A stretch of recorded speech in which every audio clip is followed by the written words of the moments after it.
أعوذ بالله من الشيطان الرجيم. بسم الله الرحمن الرحيم.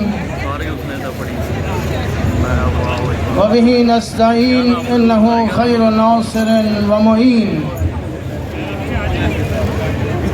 برادران و خواهران محترم، همونطور که مستحضر هستید از سر تا سر انگلیس و مناطقهای مختلف انگلیس و کشورهای مختلف، ملیتهای مختلف، هم از برادران شیعه پاکستان، هندوستان، افغانستان، عراق، لبنان، ایران، همه شما آمده اید در این مجمع عظیم و کنگره عظیم حسینی شرکت کرده اید.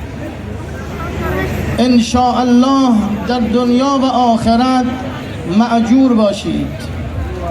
وجود نازنین و مقدس امام حسین علیه السلام در روز عاشورای سال 61 جان خود و یاران و برادران و فرزندان را فدا کرد که در زیارت اربعین امام حسین علیه السلام میخوانیم: لیستنقذ عبادک من الجهاله و حیرت الضلاله.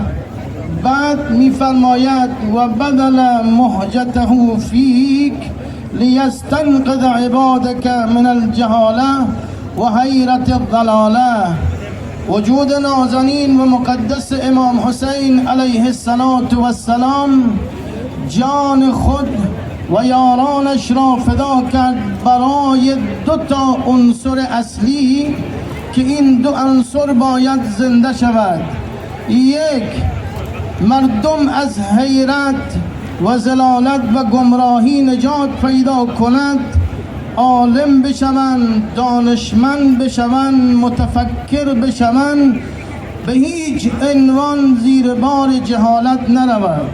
چیزی که باید شیعه انجام بدهد، آیا جوانهایتون را از پسر و دختر با امام حسین علیه السلام